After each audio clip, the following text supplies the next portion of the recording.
kan Bapak tadi menjelaskan tahun-tahun terjadi gempa-gempa besar. Nah ini mengindikasikan bahwa gempa ini tidak terjadi sekali saja Pak ya.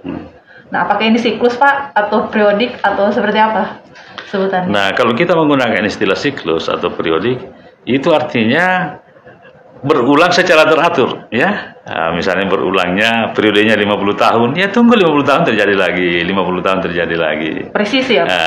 Siklus 40 tahun, ya 40 tahun kemudian terjadi lagi, 40 tahun terjadi lagi. Itu kalau kita menggunakan istilah siklus, artinya waktu berulangnya teratur. Nah oleh karena itu saya tidak mau menggunakan dua istilah ini. Saya hanya ingin menggunakan istilah berulang. Karena proses geologi ini akan berulang, cuma tidak ditahu persisnya kapan. Ya, rentang waktunya persisnya kapan. Karena gempa dan tsunami 1921 ke 1938 di Teluk Palu kan 11 tahun. Kemudian 1938 ke 2018 kan 80 tahun. Ya, gitu. Ya, gitu. Jadi saya menghindari menggunakan kata periodik atau siklus. Saya menggunakan kata berulang saja, ya. Oh, jadi artinya Pak bahwa kita harus waspada setiap saat nih Pak? Setiap saat. Jadi begini, karakternya yang saya ingin tambahkan di sini adalah sesar Palu Koro ini dikenal sebagai sesar geser, sesar horizontal, sesar mendatar, di mana lempeng sebelah timur bergerak ke utara. Sementara lempeng sebelah baratnya itu relatif bergerak ke selatan. Istilah relatif ini seakan-akan tidak bergerak, ya. Tapi karena sebelah timurnya bergerak ke utara, maka dikasih juga tanda panah ke selatan yang sebelah kiri, yang sebelah barat. Gitu. Ini dikenal sebagai sesar mendatar dengan ciri sinitral, artinya yang lempeng timurnya itu bergerak ke utara. Ini sinistral atau mengiri namanya. Tapi di beberapa segmen sesar ini tidak seluruhnya sesar horizontal atau mendatar, ada beberapa vertikal, ya. Dan itu sudah disebutkan juga dalam disertasi doktornya Profesor Ajat Sudrajat. Kebetulan disertasi beliau itu tentang Lembah Palu, geologi Lembah Palu 1991, dan sudah disebutkan di situ sebelah bagian utara itu sesar Palu Koro itu berciri vertikal. Jadi sesar Palu Koro di Teluk Palu ini ya boleh dikata dia vertikal. Kalau di Jalan Cemara yang tadinya jalan lurus tiba-tiba siksak, itu mendatar. Tapi di Lembah Palu sendiri bagian selatan seperti di Rogo, kita dapati lagi sesar Palu Koro dengan ciri vertikal. Dan di Rogo itu bahkan 5 meter pergeseran vertikalnya, sampai 5 meter.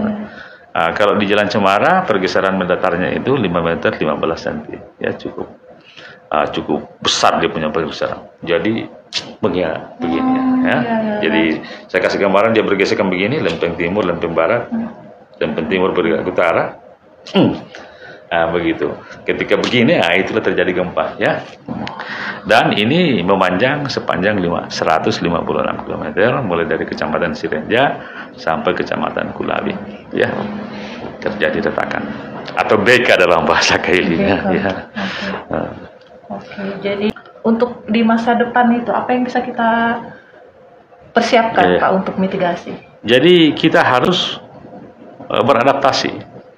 Jangan alamnya yang disuruh beradaptasi, mustahil, ya. Orangnya yang harus beradaptasi dengan kondisi alam Lembah Palu atau katakanlah Kota Palu. Ada istilah mitigasi, ini bahasa asing.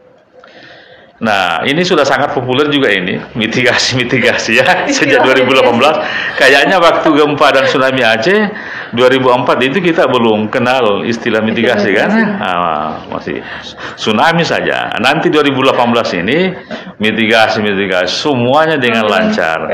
Ya, termasuk mungkin yang tidak paham apa yang dimaksud mitigasi, ya ngomong juga mitigasi. Sebut juga mitigasi. Sekarang apa itu artinya, Pak? Karena mitigasi itu saya lihat waktu kejadian di masa tanggap darurat bencana 2016, bahkan ada orang penting sementara bagi-bagi logistik, dia mengatakan kami sedang melakukan mitigasi.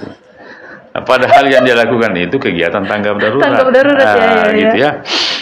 Nah, mitigasi itu adalah salah satu kegiatan di prabencana. Kenapa ada istilah prabencana? Itu muncul di Undang-Undang Nomor 24 Tahun 2007 tentang penanggulangan bencana, yang kemudian disusul dengan Peraturan Pemerintah Nomor 21 Tahun 2008 tentang penyelenggaraan penanggulangan bencana. Nah, pemerintah memunculkan pemikiran bahwa kita harus merubah paradigma penanganan bencana, paradigma penanggulangan bencana, dari responsif menjadi preventif. Responsif ini ya menunggu bencana terjadi, ya toh baru melakukan langkah kegiatan. Kalau preventif itu kita memang dari awal sudah melakukan tindakan-tindakan agar kalau terjadi bencana dampaknya bisa diminimalkan. Dalam istilah kerennya itu zero victim, zero damage. Ya, tidak ada korban dan tidak ada kerusakan.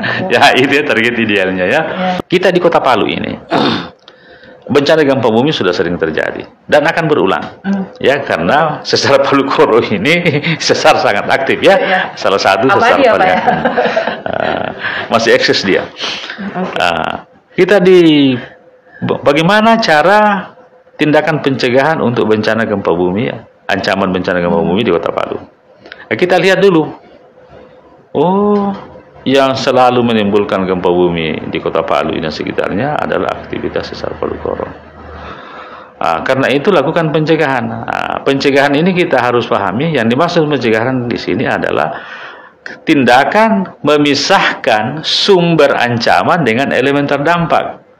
Sumber ancamannya itu adalah sesar Palu Koro. Kemudian elemen terdampak itu ya terutama orangnya kan, penduduknya. Harus dipisahkan. Untuk mencegahnya maka dipisahkan. Cara memisahkan, pindahkan sesar Palu Koro. Mustahil kan? Saya berpikir bagaimana memindahkan patahan. Kalaupun bisa dipindahkan, pasti orang di wilayah lain menolak kan? Jangan taruh di sini. Ini sebenarnya berbicara pencegahan ya, memisahkan ya, memisahkan antara sumber ancaman dengan elemen terdampak. Nah, alternatif kedua, kalau begitu relokasi ini penduduk Kota Palu yang jumlahnya hampir 400.000 jiwa, hampir mustahil juga. Tidak ada yang mau, Pak. Oleh karena itu kita pasrah bahwa bencana gempa bumi akan berulang di Kota Palu, akan terjadi di Kota Palu. Tinggal bagaimana kita mengantisipasi agar risiko atau dampak yang ditimbulkan bisa dicegah atau diminimalkan seminimal mungkin. Caranya lakukan mitigasi fisik. Mitigasi fisik itu seperti apa? Ya, lakukan pembangunan sesuai dengan standar bangunan. Ya, kalau tidak salah itu istilahnya SNI ya, Standar Nasional Indonesia. Dan kita punya petunjuk sekarang SNI 1726 ya. Saya tidak terlalu paham maknanya, tapi itulah yang selalu disampaikan bahwa kita harus membangun infrastruktur fisik, infrastruktur sosial dan rumah hunian dengan mengikuti SNI 1726. Itu mitigasi fisik. Gunanya tentu saja terkait dengan bangunan tahan gempa. Tapi dalam konteks mitigasi, ukurannya itu adalah nyawa. Oleh karena itu yang dimaksud dengan rumah atau bangunan tahan gempa, ya, bukan ukurannya adalah manusianya ya. Jadi yang dimaksud dengan rumah atau bangunan tahan gempa adalah bangunan atau rumah yang masih memungkinkan orang di dalamnya untuk keluar dari rumah itu sebelum rumah itu roboh. Tapi kalau rumah itu tidak roboh, tentu lebih bagus lagi. Itulah pengertian bangunan tahan gempa ya. Jadi mitigasi fisik itu adalah membangun sesuai SNI tadi, agar bangunan atau rumah itu jangan sampai justru dia yang membunuh, menjadi pembunuh. Jangan sampai dia melukai. Jadi dia harus kuat. Kemudian mitigasi non fisik juga kepada penduduknya, pemahaman, penyadaran, peningkatan kesadaran, pemahaman. Terutama bagaimana langkah-langkah agar bisa menyelamatkan diri ketika terjadi bencana. Nah, pelajaran umum itu kan kalau ada gempa segera keluar dari rumah ya. Di sini pelajaran ini sudah harus dimodifikasi. Untuk orang di lantai 1, iya, silahkan, karena masih memungkinkan waktu. Gempa itu kan tidak terlalu lama. Tapi orang yang di lantai 2, apalagi lantai 3, itu sangat tidak memungkinkan waktunya untuk turun dan keluar. Nah, oleh karena itu, orang yang di lantai 2, cukup di lantai 2 saja. Tinggal cari posisi-posisi aman. Biasanya yang aman itu adalah sudut-sudut. Karena yang roboh itu dinding, bukan sudut. Atau kalau takut dengan benda jatuh, ya bawa ke bawah meja atau ke bawah tempat tidur. Gitu ya. Jadi jangan ya orang yang di lantai atas itu berlari turun. Dan di 2018 ada pelajaran yang sangat berharga. Dekanat fisik. Ketika terjadi gempa, ada satu mahasiswa di lantai 2. Pas terjadi gempa, dia lari turun. Pas dia di bawah, lantai 2 jatuh. Menimpa dia. Padahal kalau dia tidak lari turun, dia akan jatuh bersama lantai itu dan dia posisinya di atas lantai. Bukan di bawah. Bukan di bawah lantai. Demikian pula di rumah sakit Anitapura yang berlantai 4. Lantai 1, lantai 2 itu bergabung menjadi satu lantai. Lantai 3, lantai 4. Sehingga orang yang di lantai 3 dan lantai 4 itu selamat. Pengunjungnya, perawatnya, dokternya, pasiennya. Nah, yang terluka dan meninggal itu yang ada di lantai 1 dan lantai 2. Ini jadi segera lari keluar ketika terjadi gempa sudah harus dilengkapi. Kalau di lantai 1. Begitu. Sudah mungkin harus ditinjau kembali dan disusun kembali SOP-nya, Pak ya. Ini. Oke. Jadi ketika kita sudah melakukan tindakan mitigasi fisik dan non fisik tadi, tapi dirasa masih ada risiko terhadap ancaman bencana gempa bumi. Kita lakukan lagi kesiapsiagaan. Nah, seperti apa itu kesiapsiagaan? Kesiapsiagaan itu contohnya ya lakukan simulasi. Berlatih, Pak. Bikin jalur evakuasi, bikin titik kumpul. Nah, ketika membuat jalur evakuasi titik kumpul itu jangan orang lain yang bikinkan. Bisa saja, tapi temani. Komunitas warga di situ harus terlibat karena dialah yang akan menggunakan nanti. Nah, setelah jadi lakukan simulasi ya agar ilmu tentang cara menyelamatkan diri, cara menyelamatkan keluarga tetangga itu tetap terawat melalui mitigasi itu. Nah, dirasa masih ada risiko, ya bikin peringatan dini. Tapi sampai sekarang peringatan dini untuk ancaman bencana tsunami itu masih sangat susah. Beda dengan tsunami, itu peringatan dininya sudah ada. Kenapa? Karena jarak antara terjadinya gempa dengan terjadinya tsunami itu ada jeda, ya. Jadi ada waktu untuk memberi peringatan. Gitu. Beda dengan gempa hitungan detik. Gitu. Oke, siap. Pak, tadi kan kita kalau untuk gempa mungkin kita sudah, apalagi orang-orang Kota Palu, Pak ya, sudah agak familiar begitu, Pak. Gitu, karena terjadi bisa setiap saat dan kita bisa merasakan, Pak. Tapi, Pak, ada satu lagi, Pak, bencana geologi susulan.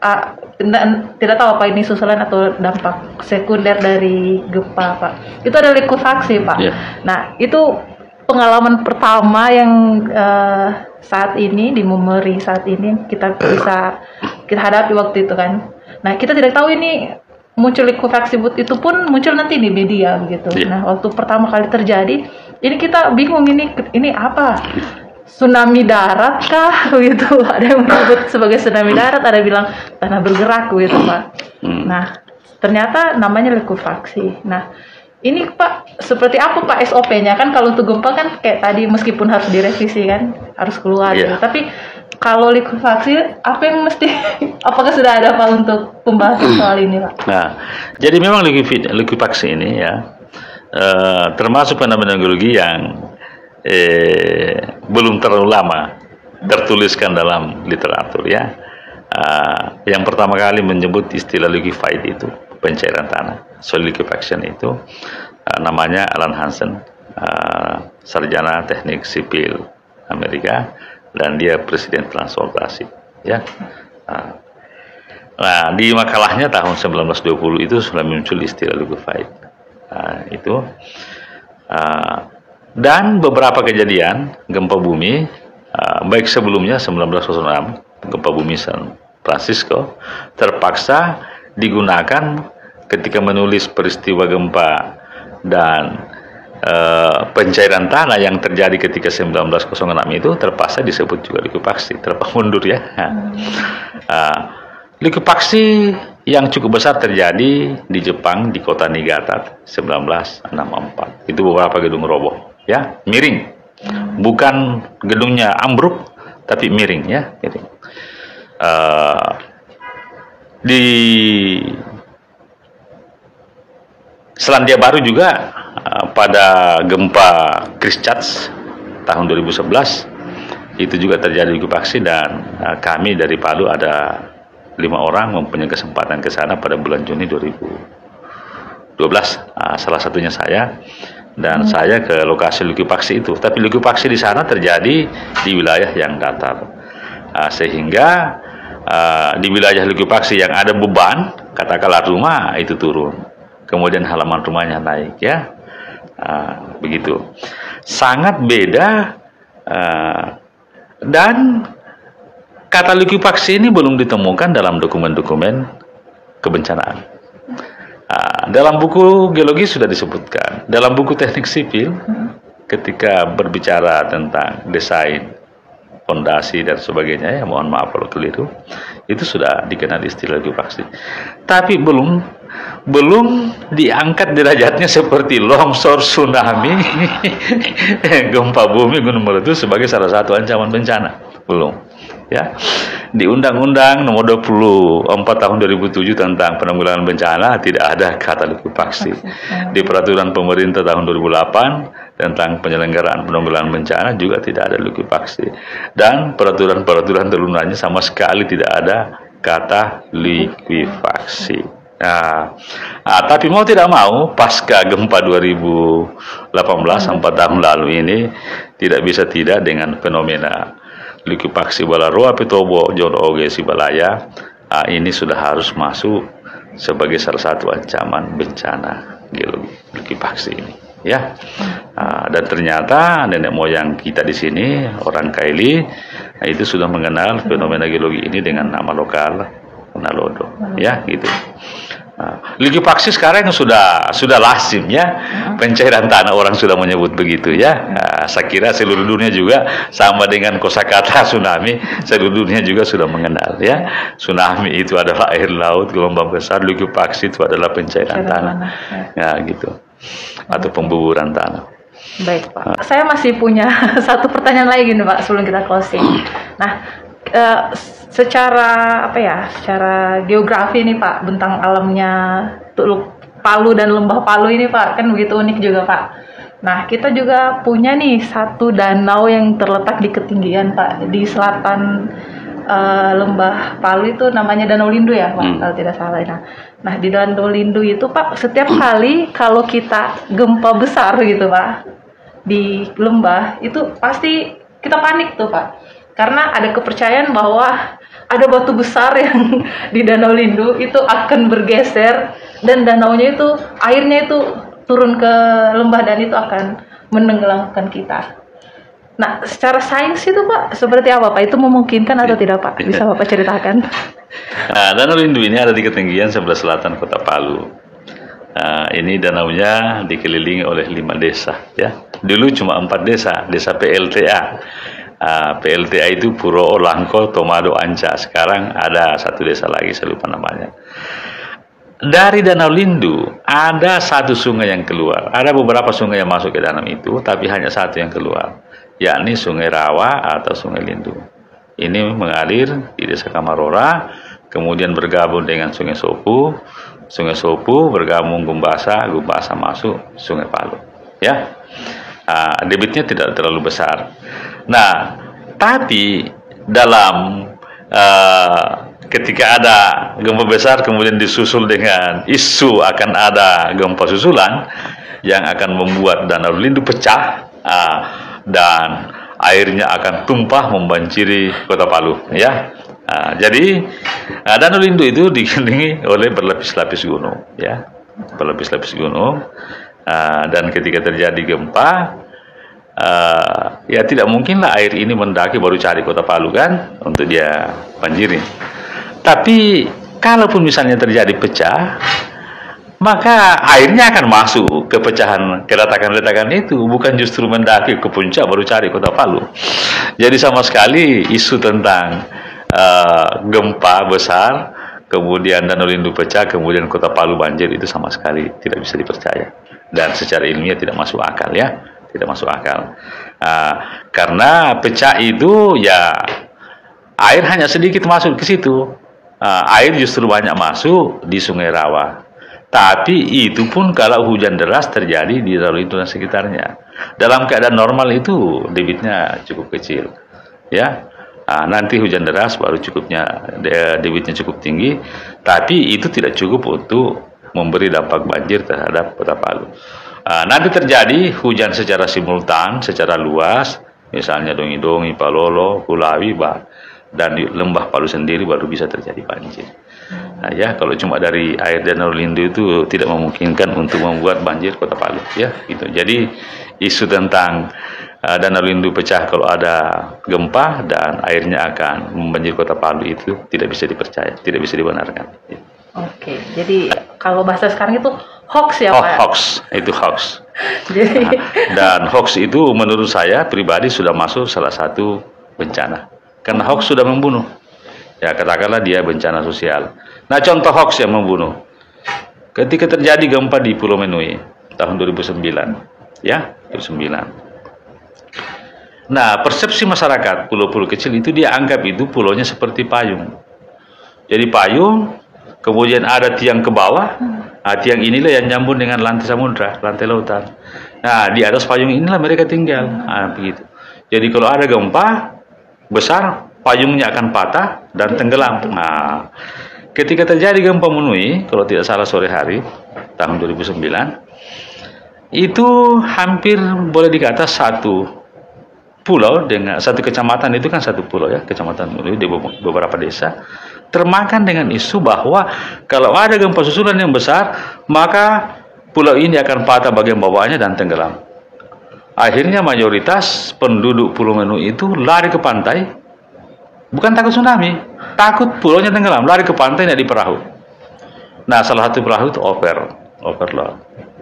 Nah, tenggelam, 6 orang tewas.